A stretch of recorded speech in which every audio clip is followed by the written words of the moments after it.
Welcome, ladies and gentlemen, to the very first edition of Cool Comics. I apologize for how long it took to get this series off the ground.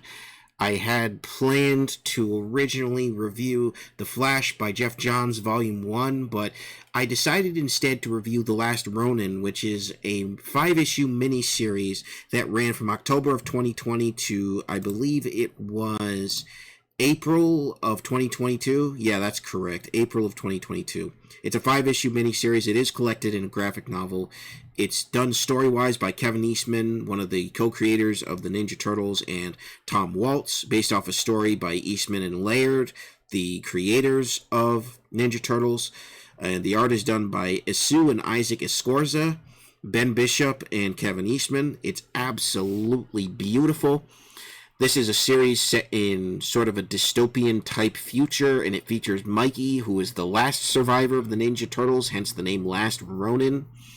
And it's an incredibly compelling adventure. I don't want to go much further than that in terms of spoilers. This is going to be a spoiler-free review/impressions. That's what most of these will be for Cool Comics.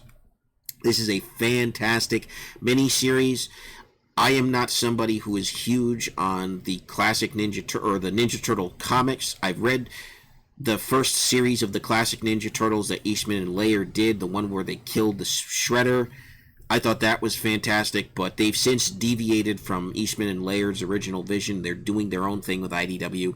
So they come back several years later, they do this series, and oh, it is just great. I mean, the art is beautiful. The story flows really good. It's got good pacing.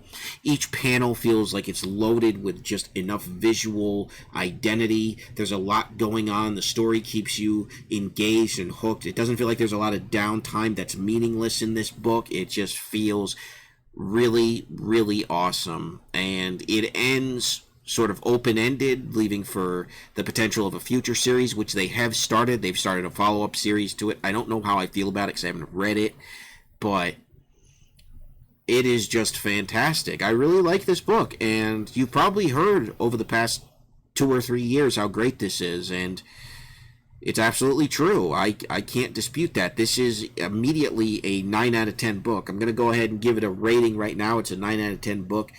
The art, the storytelling, everything is fantastic. It truly is. You owe it to yourself to pick this one up for sure. Even if you aren't a massive Ninja Turtles fan, and I'm a cursory Ninja Turtles fan. I started with the Turtles back in 2003 with that series. The 80s series I hadn't really seen, although there's more ways than ever to watch thanks to Mutant Mayhem. They went on a complete Turtles spree with Nickelodeon. They've got their Totally Turtles channel on Pluto TV that's showing the classic Ninja Turtles. They showed it on, I think, this last weekend, but they've also got, I think, the complete first seasons on YouTube on their own channel. So they are really leaning in heavy to the Ninja Turtles brand and really producing a lot of stuff. And they've produced a lot of good media over the years, but my introduction was the '03 Turtles, which is now collected on DVD. I still got to get that. I read the original Eastman and Laird story arc with the Shredder. I thought that was fantastic, and then I started reading into where they meet Baxter Stockman and so on and so forth. Their original run, as far as I can tell, is amazing. I had heard about the IDW run that in the first half it's okay, but then they just start getting really weird. They add a fifth turtle, and it's not very good. So this is, as far as I know, this is the best Ninja Turtles related comic they've released in years, and it definitely shows for sure. It does pretty much everything right. As a reader, I'm engaged with this story from start to finish. I couldn't put it down. I spent all night reading it, and it was great. It was absolutely fantastic. I couldn't put it down. I wanted to, but I couldn't.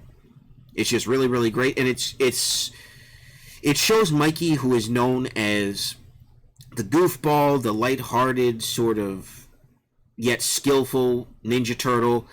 They show him having to mature, having to be more responsible, and his entire personality changing. Although there's still a little bit of him in there, he's not the same. He's experienced deep, deep loss, and he's become more serious. He's better trained. I mean, it is a very, very compelling series, and he's got one mission in mind, and it will be, the mission of his entire life. It's crazy. It really is, but I love it. I absolutely love it. I love everything about this story. There's very little to complain about. I don't think readers will be lost if they haven't read anything else Ninja Turtles. They just have to have a cursory knowledge of the characters in order to follow along, which is not hard to obtain. But as an overall, if you're a fan of the Ninja Turtles, you owe it yourself to read this. And I'm sure there are plenty of people like myself who put it off for one reason or another. Maybe they just didn't seem compelled by what they were hearing or whatever. Regardless, this is a story you need to read. There is no excuse to not read this book. It is a fantastic book. You know, you can get it on Amazon. It's available. I'm sure it's available through other comic retailers, maybe your local comic book shop. It is wonderful. It is absolutely wonderful. So go out and read it. It's a 9 out of 10. I definitely give it a thumbs up and a seal of recommendation. 100% awesome. So thank you very much for watching this first edition of Cool Comics. This has been Super Koopa TV. God bless. Have a good one. Peace.